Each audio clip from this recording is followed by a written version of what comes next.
اعوذ باللہ من الشیطان الرجیم بسم اللہ الرحمن الرحیم الا بذکر اللہ تطمئن القلوب صدق اللہ العظیم وصدق رسولہ النبی الکریم ان اللہ وملائکتہ یصلون علی النبی یا ایہا الذین آمنوا صلوا علیہ وسلموا تسلیما اللہم صل علی سیدنا ومولانا محمد معدن الجود والکرم وآلہ وصحبہ وبارک وسلم۔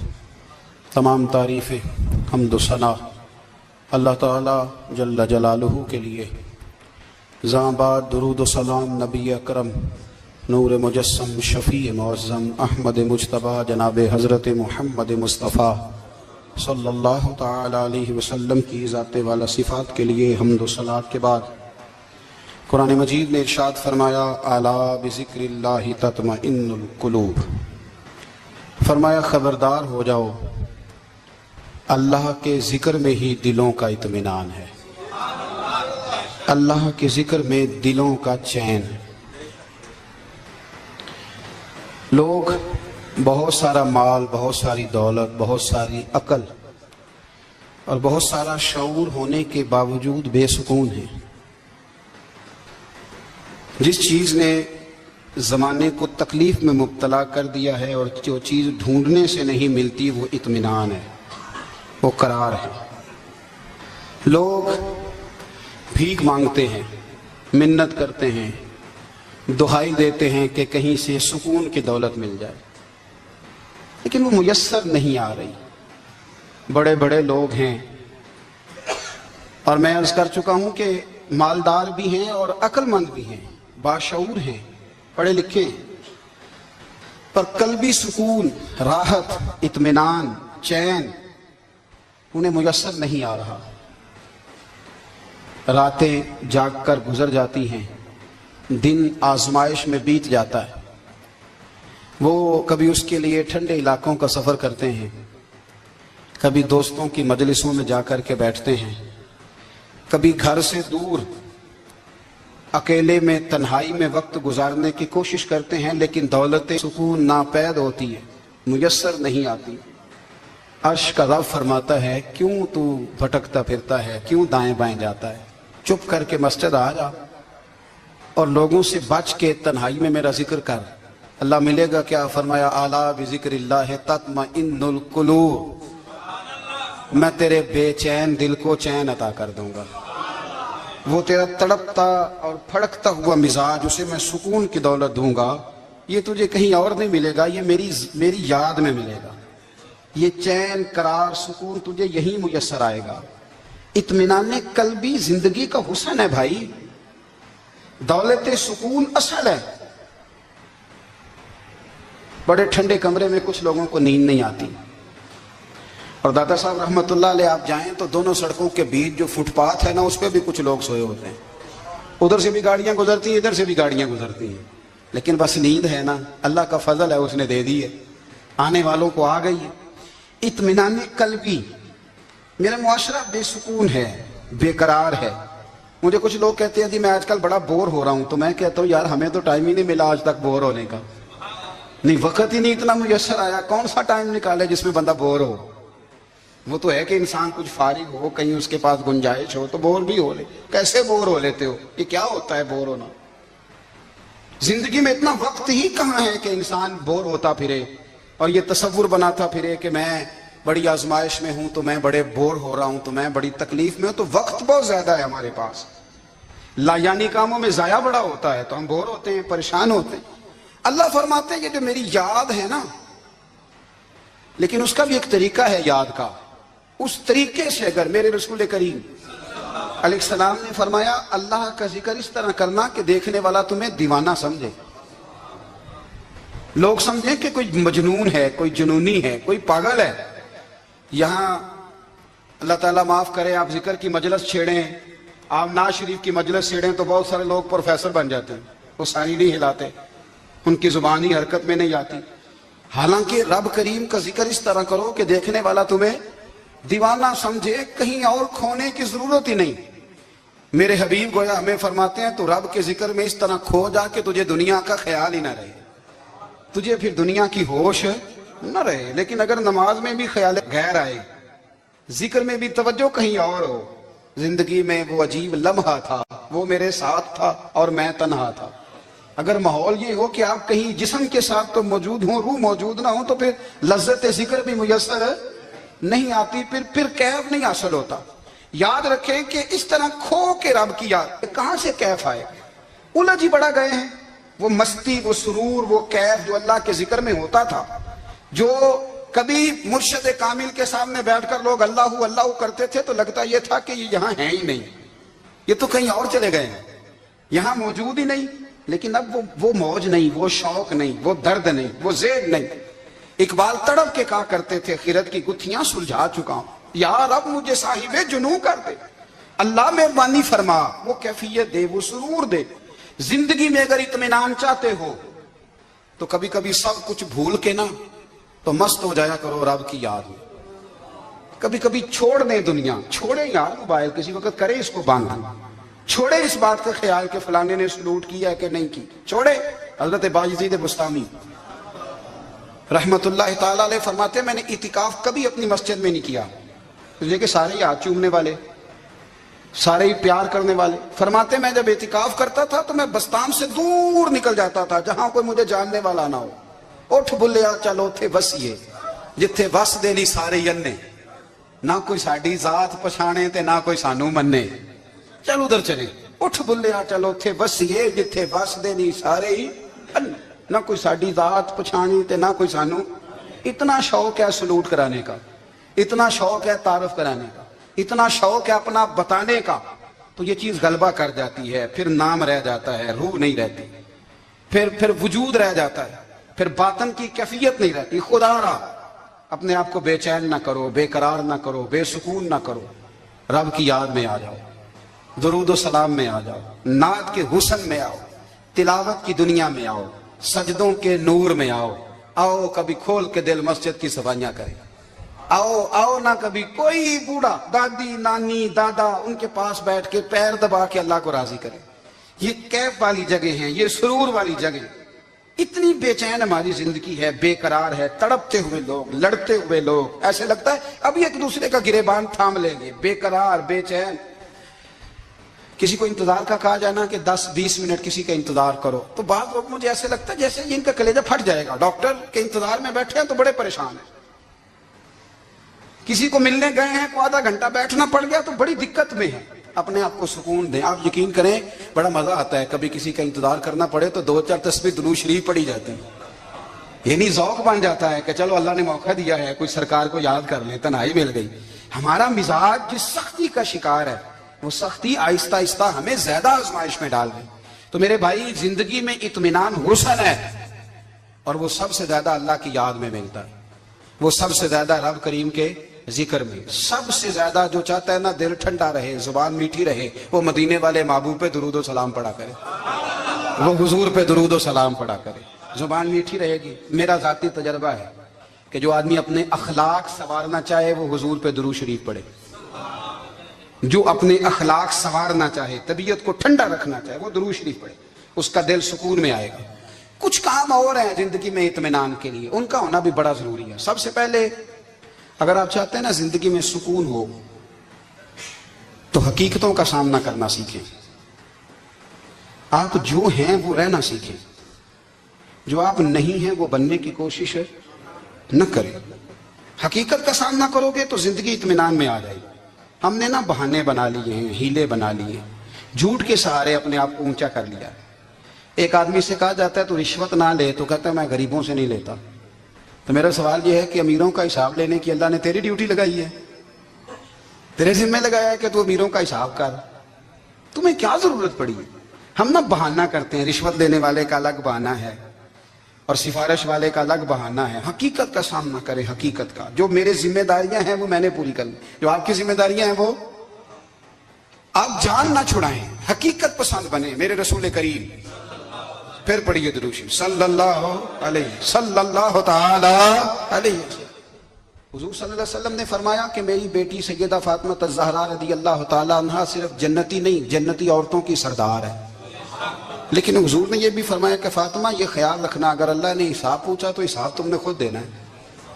نہیں، حقیقت کی طرف توجہ کرائی حضور نے، وہ صرف جنتی نہیں، جنتی عورتوں کی سردار ہیں، پر حقیقت کی جانب توجہ۔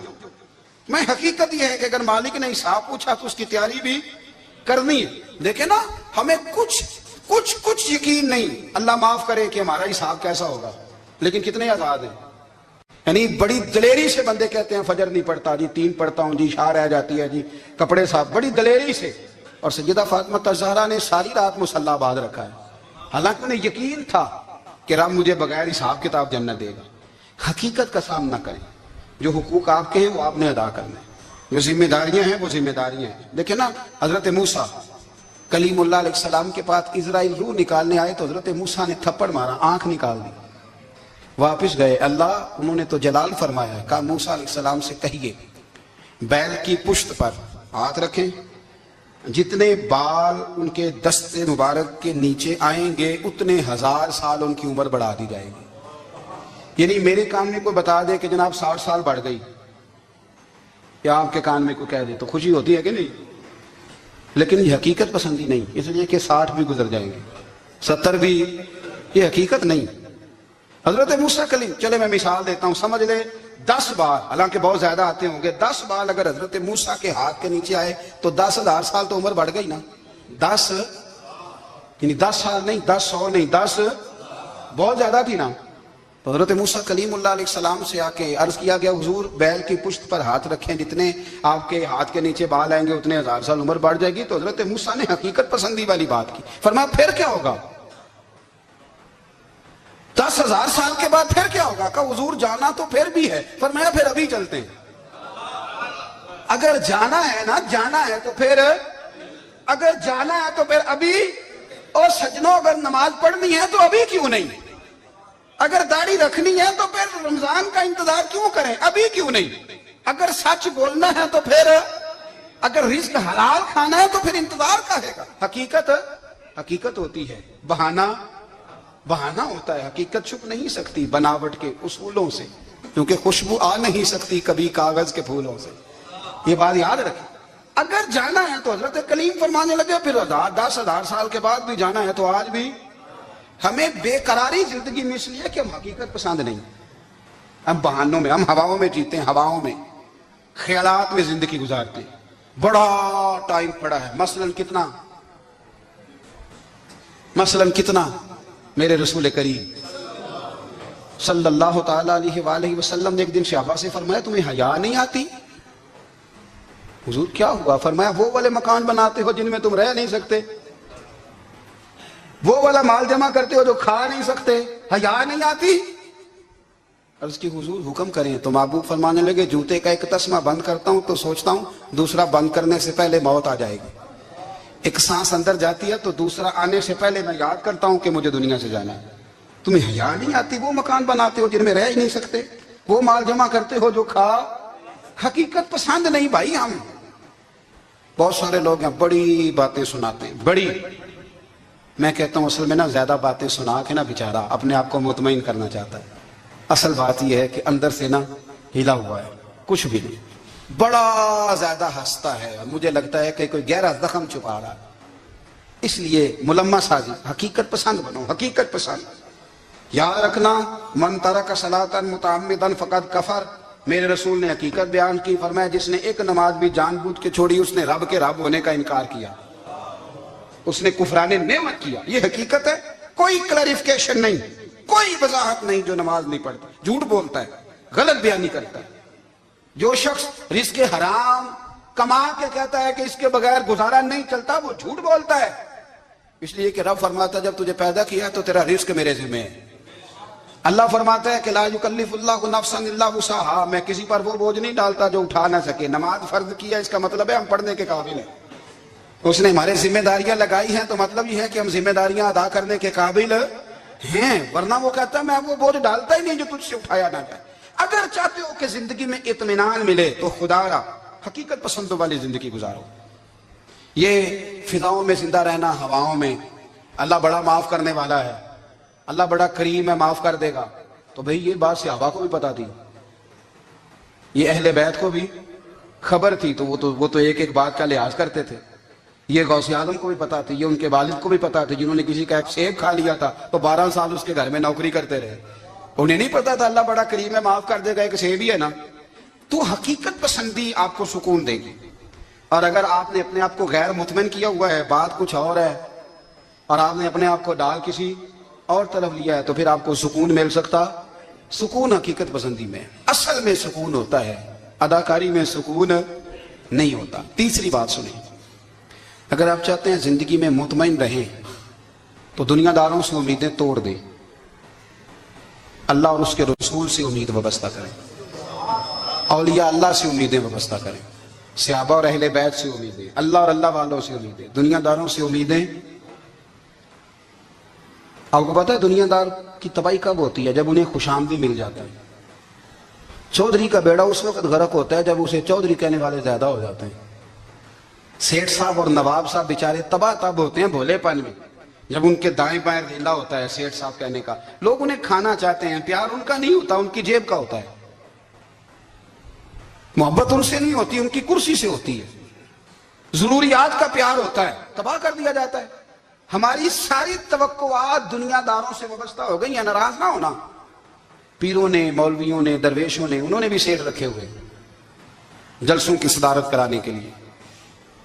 یعنی مذہبی جلسہ ہے، اس میں بہت زبردست پڑھے لکھے صاحب تقوی عالم کا خطاب ہے، اور کی صدارت وہ بندہ کر رہا ہے جس نے عشاء کی نماز بھی نہیں پڑھی. وہ بندہ صدارت کر رہا ہے، کیوں؟ اس لیے کہ اس نے ₹1,00,000 دیا محفل میں.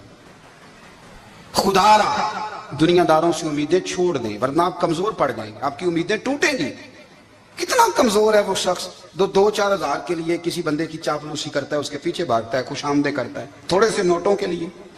دکھ سکھ میں کام آئے گا اس کام کے لیے. میرے رسول کریم علیہ السلام نے فرمایا، جس نے بندوں کو راضی کرتے کرتے رب کو ناراض کر دیا، اس کی دنیا بھی گئی اور آخرت بھی گئی. اور فرمایا جس نے بندوں کی پرواہ نہیں کی، اللہ کو راضی کیا، فرمایا اگر رب راضی ہو گیا تو لوگوں کے دلوں میں بھی محبت پیدا فرما دے گا. کیا ضرورت ہے خوش آمد کرنا دنیا داروں کی، سیٹوں کی، نوابوں کی، چاپلو. اور میں آپ کو ایک بات بتاؤں، ہوتا پتہ کیا ہے؟ یہ جو حب جا اور حب با ہوتی ہے نا، اس سے پیٹ نہیں بھرتا. آپ کو اگر خوش آمد کرنی ہے تو پھر آپ کو ساری زندگی کرنی ہے. پھر ان کو بھی پتا ہوتا ہے کہ تعلق کس بنیاد پر ہے. اس میں کبھی بھی خلوص پیدا نہیں ہوتا. آپ بے چین رہتے ہیں، بے قرار رہتے ہیں، آپ کو تکلیف رہتی ہے ہمیشہ. کبھی بھی دنیا داروں سے امیدیں وابستہ نہ کریں. ایک بات سنیں بڑی شاندار، امام غزالی نے لکھی ہے. امام غزالی فرماتے ہیں کہ ہارون رشید نہ حج کر کے واپس آیا بغداد میں، تو کونے میں حضرت بہلول دانا بیٹھے تھے. رش بہت تھا، مجمع بڑا تھا. حضرت بہلول دانا بھی سڑک کے کنارے بیٹھے تھے. تو سپاہی کہنے لگے یہاں سے اٹھ جاؤ. فرمانے لگے ہارون رشید کی زمین نہیں، زمین میرے رب کی ہے، میں کیوں اٹھوں؟ وہ قریب سے گزرا تو سلام لی.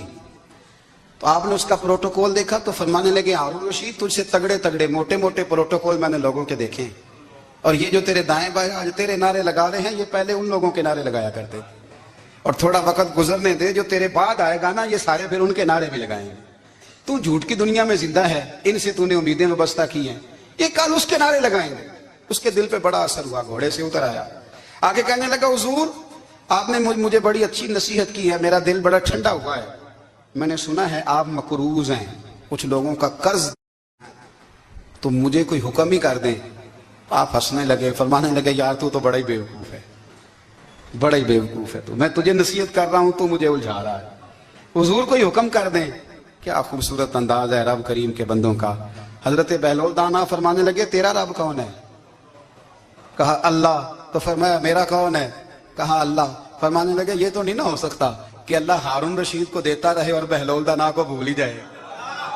یہ تو نہیں نہ ہو سکتا کہ ہارون رشید کو دیتا رہے اور بہلول دانا کو بھول جائے. فرمایا اس کا دل، اس کا ارادہ ہوا، ارادہ قدرت ہوا کہ بہلول مقروض رہنا چاہیے. تو اگر رب مجھے رکھنا چاہتا ہے، دکھ قبول محمد بخشا راضی رہن پیارے، اگر وہ چاہتا ہے میں مقروض رہوں تو میں بھی چاہتا ہوں کہ میں مقروض ہی رہوں. یہ تو نہیں نہ ہو سکتا کہ تجھے دے اور مجھے نہ دے، فرمایا میری تجھ سے کوئی امید نہیں، مجھے جب بھی دے گا میرا رب بھی دے گا، اور وہ دے گا تو پھر انشاءاللہ خزانے کھول کے دے گا۔ دنیا داروں سے امیدیں وابستہ کرنا، لوگوں کے پیچھے، یہ چھوڑ دیں۔ آپ بے چین رہیں گے، بے قرار رہیں گے۔ اللہ والوں سے ضرور امیدیں وابستہ کریں، اس لیے کہ ان کے پاس جو کچھ ہوتا ہے وہ دراصل رب کا ہی ہوتا ہے۔ لیکن سیٹھوں سے، نوابوں سے، سیاستدانوں سے باز آ جائیں، ہماری بڑی امیدیں وابستہ ہیں۔ میں اکثر کہتا ہوں جتنے پھیرے نوکری کے لیے دنیا دار کے دروازے پہ لگائے ہیں نا، اس سے کم دفعہ مسجد میں نفل پڑے ہوتے تو رب اتنی بڑی مہربانی فرما دے۔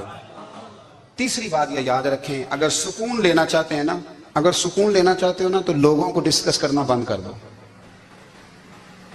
کس کو اللہ نے کتنے پیسے دیے ہیں وہ جانے اور اللہ جانے، کس کو اللہ نے کتنی گاڑیاں دی ہیں وہ جانے، اور لوگوں کو ڈسکس کرنا جی۔ یعنی میں ایک جگہ بیٹھا تھا تو ایک صاحب گاڑی والا گزرا، گاڑی میں بیٹھ کے، اس کا پڑوسی تھا، کہندے تھا منہ ہے کار والا، میں کہ وہ تے ہے تاں ہی بیٹھا ہے۔ تے ہن میں کہ سمجھانا جنہاں نوں، میں کہ توں تے میں حساب لائیے بھی ساڈے کول کوئی نہیں، وہ تے ہے، لیکن نا اللہ نے اسے دی ہے نا، تو اللہ نے چاہا نا وہ کار میں بیٹھے، تو اس نے پھٹے پہ بیٹھ کے یہ تبصرہ کیا کہ منہ ہے کار والا، میں کہ وہ تے ہے تاں کار ہے۔ اب مجھے تجھے اندازہ لگانا چاہیے کہ ہم کیا یہ بحث ہے؟ یعنی اللہ کو چاہیے تھا معاذ اللہ کے پہلے تجھ سے پوچھتا کہ اسے کار دینی ہے کہ نہیں، کیا مطلب فضول بحث ہے؟ وہ چیز ہمیں اتنا تنگ کرتی ہے، اتنی تکلیف دیتی ہے کہ آپ یقین کریں سارا دن اسی کو ڈسکس کرتے ہیں، سارا دن۔ اس کے پاس گاڑی ہے، اس کے پاس کار ہے، فلانے کا پیسہ 1 نمبر ہے، فلانے کا 2 نمبر ہے، فلانے کا 6 نمبر ہے۔ اصل بات کے اندر حسد ہے، اس کو نکالو۔ ایک بات کہنے لگا ہوں، اسے یاد رکھنا، میرے اعلیٰ حضرت رحمۃ اللہ علیہ فرمایا کرتے، حسد کرنے والا بندوں پر اعتراض نہیں کرتا، اللہ پر اعتراض کرتا۔ وہ کہتا ہے اللہ اسے کیوں دیا ہے، اتنا کیوں دیا ہے، معاذ اللہ وہ اللہ کی تقسیم پر اعتراض کرتا۔ حسد کرتے ہو بے چین رہو گے، حسد آپ کے دل کو تڑپا کے رکھ دے گا۔ چھوڑے، اللہ بڑا کریم ہے، جس کو جہاں چاہتا ہے وہاں بٹھا دیتا ہے۔ آپ قطعاً اس بحث میں نہ پڑے کہ اللہ نے کس کو کتنا دیا ہے، کب دیا ہے، کیوں دیا ہے، وہ بڑا بے نیاز ہے۔ حسد آپ کو تباہ کرے گا۔ دنیا میں پہلا گناہ جو ہوا تھا وہ حسد تھا۔ ابلیس نے حضرت آدم سے حسد کیا، کہنے لگا میں بہتر ہوں، سرداری اس کو مل رہی ہے، یہ تو اللہ کو پتہ ہے نا کس کو دینی ہے۔ اور دنیا میں پہلا قتل حسد کی وجہ سے ہوا، حابیل قابیل کے درمیان حسد کا معاملہ تھا۔ خاتون کا نکاح اس سے کیوں ہو رہا ہے، مجھ سے ہونا چاہیے۔ حسد تباہی کرتا۔ آپ یقین کریں، یعنی دکاندار کے سامنے دوسری دکان پڑتی ہے، پریشان ہو جاتا ہے، وہ کہتا ہے میرا کیا بنے گا، لا حول ولا قوت الا باللہ العلی العظیم۔ یعنی تیرا کا خیال ہے کہ تیرے حصے کی روٹی وہ کھا جائے گا، اتنا چھوٹا دل، نہیں تیرا موقع یہ ہے کہ تیرے حصے کا نصیب اس تک چلا جائے گا، یہ تیری خواہش ہے۔ ایک دوسرے کی کمزوریاں بیان کرنا، اس کا تو مال ہی ناقص ہے جی، اس کے تو پاس ہی کچھ نہیں، یہ تو کمزور لوگوں کا طریقہ ہے۔ میرے رسول کریم علیہ السلام گزر رہے تھے، پت جھڑ کا موسم تھا، خزاں کا موسم تھا، درختوں کے پتے جھڑ رہے تھے، صحابہ کو ساتھ لے کے حضور گزرے اور ایک درخت کی ٹہنی کو پکڑ کے حضور نے ہلایا۔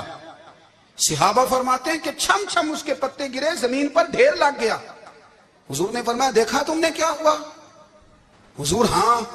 فرمایا کتنی تیزی سے پتے جھڑے ہیں، صرف تنا رہ گیا ہے اور خالی ٹہنیاں رہ گئی ہیں، کوئی حسن بچا ہے؟ حضور نہیں۔ تو نبی کریم فرمانے لگے جو حسد کرتا ہے نا اس کی نیکیاں بھی اسی طرح جھڑ جاتی ہیں، اسی طرح۔ اور ایک جگہ حضور فرمانے لگے جس طرح راکھ لکڑی کو آگ جب آگ کھا جائے تو پھر لکڑی کو لکڑی نہیں کہا جاتا، راکھ کہا جاتا ہے، کوئلہ کہا جاتا ہے، اس کی اصل باقی یعنی اسے کھائی جاتی ہے۔ تو حضور علیہ السلام فرمانے لگے جس طرح آگ لکڑی کو کھا جاتی ہے، فرمایا اسی طرح حسد نیکیوں کو کھا جاتا ہے، نیکیاں رہتی نہیں۔ حسد کرنے والے کے پاس نیکیاں یعنی ان کی اصل شکل موجود، کبھی بھی حسد نہیں کریں۔ اللہ کی تقسیم ہے، جس کو چاہے جب چاہے جتنا چاہے عطا کرے۔ اور چوتھی بات میرے بھائی، کبھی بھی بغض نہ پیدا کریں، بغض والے لوگ بے سکون رہتے ہیں۔ بہت ساری کمزوریاں ہمارے اندر ہوتی ہیں نا، پھر اللہ ہماری روزی تو نہیں نہ بند فرماتا، یہ تو نہیں کہتا کہ زمین سے نکل جاؤ۔ اگر یہی والا معاملہ ہو جو ہمارا ہے کہ شادی پہ اس نے میرے ساتھ برا سلوک کیا تھا، اب ساری زندگی بغض رکھنا ہے۔ اگر یہی معاملہ فرشتے اللہ کی بارگاہ میں کہیں کہ یا اللہ اس نے فلانے دن شراب پی تھی، اب اس کو زمین میں نہیں رہنے دینا، نظام زندگی چلے گا؟ تو اگر اللہ ہمیں معاف کرتا ہے تو ہم بندوں کو معاف کیوں نہیں کرتے؟ آپ یقین کریں اتنی لمبی عداوتیں، اتنا لمبا حسد، اتنا لمبا بغض، اتنا لمبا۔ حدیث میں نے پڑھی، میں حیران رہ گیا۔ میرے نبی کریم علیہ الصلوۃ والسلام نے فرمایا اپنی بیوی سے کبھی بغض نہ رکھنا، اگر اس کی ایک بات ناپسند ہو تو اسے چھوڑ کے وہ بات دیکھو جو تمہیں پسند ہے۔ میں اس حدیث کو پڑھ کے سوچنے لگا کہ کیا بیوی کا بھی بغض رکھتے ہیں لوگ؟ اب حضور نے کہا ہے تو اس کا مطلب ہے لوگ بیوی کا بغض بھی رکھتے ہیں۔ اب اس پر استدلال کر کے مجھے کہنا پڑے گا کہ سسرال والوں کا بغض بھی رکھتے ہیں، کہنا پڑے گا کہ بھائی کے سسرال والوں سے بھی بغض رکھتے۔ اس حدیث کی روشنی میں میں سمجھا کہ لوگ بھابھی کا بغض رکھتے ہیں، بغض، ورنہ عادتیں تو ہماری بھی کئی بری ہوتی ہیں۔ اگر عادات ایک وجہ بنے اختلاف کی تو عادتیں تو ہماری بھی کئی بری ہیں، لیکن ہم اپنی بری عادتوں سمیت اپنے آپ سے پیار کرتے ہیں، اور سامنے والے کی ایک بھی عادت بری ہو تو اس سے بغض رکھتے ہیں۔ بغض نہ پیدا کریں۔ میرے نبی پاک علیہ الصلوۃ والسلام نے فرمایا کچھ چیزیں تمہارے دین کو مونڈ ڈالیں گی، تباہ کر دیں گی، کاٹ دیں گی۔ حضور کون سی؟ فرمایا حسد، تکبر اور بغض، یہ تمہارے دین کو تباہ کر دیں۔ ہم بے چین اس لیے ہیں کہ ہم نے بہت سارے لوگوں کا بغض پالا ہوا ہے، اور ہر فیلڈ میں سیاستدان نے سیاستدان کا، ذاتیات پر اتر کے بات کرتے ہیں، معزز ترین لوگ، تاجر نے تاجر کا، اللہ ماشاءاللہ بعض جگہ پہ اہل علم بھی ایک دوسرے سے عداوت رکھتے ہیں۔ خدا را دل رب کریم کے آنے کا ٹھکانہ ہے، یہ صاف ہوگا تو اس میں رب رسول کے جلوے ہوں گے، اور اگر اس میں عداوت ہو، اس میں بغض ہو، اس میں کینہ ہو، نفاق ہو، سنیں میرے رسول کریم حضرت ابو بکر صدیق رضی اللہ تعالیٰ عنہ کہتے ہیں میں رو ہی پڑا۔ مکہ فتح ہوا نا تو اکرمہ بن ابو جہل نے پیغام بھیجا کہ میں نا کلمہ پڑھنے کے لیے آ رہا ہوں۔ وہ بات لمبی ہے، میں موضوع پہ رہنا چاہتا ہوں۔ کہتے ہیں جب وہ آنے لگا نا تو نبی پاک نے ہم سب کو بلایا، ہم حاضر خدمت ہوئے تو حضور فرمانے لگے کہ اس کے باپ نے نا بڑا ظلم کیا ہے ہمارے ساتھ، ابو جہل نے بڑا ستایا ہے، بڑی تکلیف دی ہے۔ آپ مجھے بتلائیں کہ وہ ایک دفعہ کسی شادی پہ بحث ہوتی ہے بیوی کے بھائی کے ساتھ، پھر ساری زندگی اس بیچارے کو معافی، وہ 10 دفعہ گھر آتا ہے معافی مانگنے پر سوال ہی نہیں پیدا ہوتا، میں او ہو مجھے ہی کہہ دیا، یعنی پھر میں مجھے ہی کہہ دیا آپ نے، اور میری شان میں بے ادبی، اور پھر میں معاف کر دوں؟ توبہ توبہ توبہ، یہ کیسے ہو سکتا ہے؟ میری ناک نیچی ہو جائے گی، اور آپ نے مجھے کہہ دیا، سوال ہی نہیں پیدا ہوتا۔ اور یہ رونا میں اکثر ہوتا ہوں کہ شادی والے دن داماد صاحب کا زیادہ دماغ خراب ہوتا ہے۔ جب چھوٹی سالی کی شادی ہوتی ہے نا اس دن اس کو بخار چڑھتا ہے، اس کو کان میں کہتا ہے تیری عزت نہیں کر دے، اس دن اس کا دماغ خراب ہو جاتا ہے، بچے اٹھا کے نکل آتا ہے، وہ بیچارہ سسر منتیں کر رہا ہوتا ہے کہ تیری مہربانی آ جا، یہ عزت کرا رہا ہے۔ تو میں نے کہا احتجاج کر کے جو عزت کرائی جاتی ہے وہ عزت نہیں ہوتی۔ ہاں یہاں مانگ کے عزت دیتے ہیں لوگ، یہ احتجاج کی کوئی عزت ہے؟ آپ کے اندر کمالات اتنے ہوں کہ آپ کی عزت کرنے کو دل چاہے، یعنی مزہ آئے، یعنی لطف آئے، یعنی آپ دور بیٹھے ہوں تو کسی کا دل کرے آپ کو اسٹیج پہ بلانے کے لیے۔ یہ کیا بات ہوئی کہ چھائے جانا اور بھاگ کے آگے جانا؟ ان سے نکلیں۔ اکرمہ بن ابو جہل کلمہ پڑھنے کے ارادے سے آ رہے ہیں، حضور علیہ السلام نے صحابہ کو بلایا، کتنی زیادہ عداوت رکھی جا سکتی تھی معاذ اللہ؟ کب سے وہ چلا تھا ظلم کرنے، اور اس کے بعد اس کا بیٹا شروع ہو گیا، کتنی باتیں تھیں جو ناقابل معافی تھیں، پر کریم رسول نے ہمیں بتلایا ہے کہ سکون والی زندگی کہتے کس کو ہے۔ جب سب لوگ جمع ہو گئے تو حضور نے فرمایا بھئی وہ کلمہ پڑھنے آ رہا ہے، اس کے باپ نے ظلم بڑے کیے ہیں، پر میری نصیحت یہ ہے کہ اس کے سامنے اس کے باپ کو برا نہ کہے، خبردار کوئی اس کے سامنے کوئی بات نہ کرے۔ اب وہ کلمہ پڑھنے آ رہا ہے، مطیع ہو کے آ رہا ہے، بان کے آ رہا ہے۔ کہتے ہیں اللہ کے رسول نے نا کافی دیر تک خطبہ دیا، بریفنگ دی، بات سمجھائی۔ جناب صدیق اکبر کہتے ہیں میں رو پڑا۔ ایک صحابی مجھے کہنے لگے تمہیں کیا ہوا؟ تو میں نے کہا میں مصطفیٰ کی رحمت پہ رو رہا ہوں، دیکھو کن کے لیے حضور گراؤنڈ بنا رہے ہیں، اے دیکھو کن کے لیے حضور تیاری کر رہے ہیں، جنہوں نے ساری زندگی دشمنی کی۔ خدا را یہ اندر سے عداوتیں نکال پھینکو۔ او بھائی اتنا تو لمبا ٹائم ہی کوئی نہیں، اتنا تو وقت ہی کوئی نہیں، اس کو صاف رکھو۔ بندہ کوئی کر بھی گیا تو کوئی حرج نہیں، چنگی مندی سجنا کولوں 100 واری ہو جاندی، یار یاراں دا گلا نہیں کر دے، اصل پریت یار یاراں دا جڑا گلا کردا جے یار نہیں دے ہوندا۔ ہاں پکی بات، پکی پیڑی۔ میرا ایک سنگی مجھے آ کے آنے لگا فلانی جگہ بندہ یہ بات کر رہا تھا، میں کہ تو اوتھے ہی سے سوندا سے تو بھی نال ہی سے، میرا تو سجن بات سن ہی نہیں سکتا۔ چنگی مندی سجنا کولوں 100 واری ہو جاندی، یار یاراں دا گلا نہیں کر دے، اصل پریت جنہ دی۔ ہاں جو بندے پھر ہوتے اس طرح کے ان کے لیے بھی میاں صاحب نے کہا ہے، ان کے لیے بھی میاں صاحب نے کہا ہے ان کے لیے بھی آپ نے بات ارشاد فرمائی ہے. آپ نے فرمایا چنگا ہویا لڑ نیڑیوں چھٹا کتے عمر نہیں لنگی ساری, بے قدراں دی یاری کولوں توبہ لکھ لکھ باری, اور چنگا ہویا لڑ نیڑیوں چھٹا کتے عمر نہیں لنگی ساری. جو اس طرح کا تھا نا شکوے کرنے والا, بغض رکھنے والا, فرمایا بے قدراں دی یاری کولوں توبہ, یعنی لاکھ تے لاکھ کنے ہو گئے, یعنی 2 لاکھ باری توبہ کی تھی انہوں نے, گنی نہیں جا سکتی جتنی میاں صاحب نے توبہ کر دی. بے قدرے دوست, بے قدراں دی یاری کولوں توبہ لکھ لکھ باری, چنگا ہویا لڑ نیڑیوں چھٹا کتے عمر نہیں لنگی ساری. تو مہربانی کریں, ایک تو اگر آپ مطمئن رہنا چاہتے ہیں تو کبھی کبھی نا مست ہو کے ذکر الہی کریں. مست ہو, وہ والا ذکر نہیں جس میں آپ موبائل میں دیکھ رہے ہیں اور کہانیاں بھی. میرے سامنے کو بندہ جمعے والے دن یا تقریر کے درمیان تسبیح لے کے بیٹھ جائے تو میں اس سے پوچھتا ہوں تو 2 کام ایک ٹائم کے میں پہ کرنا ہے. میری بھی بات سن رہے ہو, تسبیح پڑھے تو ممکن ہی نہیں. تسبیح تو تسبیح ہے, جب وہ ہوگی تو پھر کوئی اور کام سوال ہی نہیں پیدا. ایک تو ذکر کریں محو ہو, دوسری بات حقیقت کا سامنا کریں. آپ اگر مطمئن رہنا چاہتے ہیں تو حقیقت پسند بنے. تیسری بات حسد چھوڑ دیں, دوسروں کو ڈسکس کرنا چھوڑ دیں. آپ یہ دیکھیں کہ اللہ نے مجھے کیا کچھ دیا, اس پہ راضی رہیں. اور چوتھی بات عداوت چھوڑ دیں, سینے میں کینہ چھوڑ دیں. آپ کی زندگی مطمئن ہو جائے گی, آپ خوشحال رہیں گے. وہ جو آپ لفظ کہتے ہیں نا کہ میں بور ہوں, میں پریشان ہوں, اس سے آپ نکل آئیں گے. اللہ ہمیں محبوب کی غلامی میں زندہ رکھے.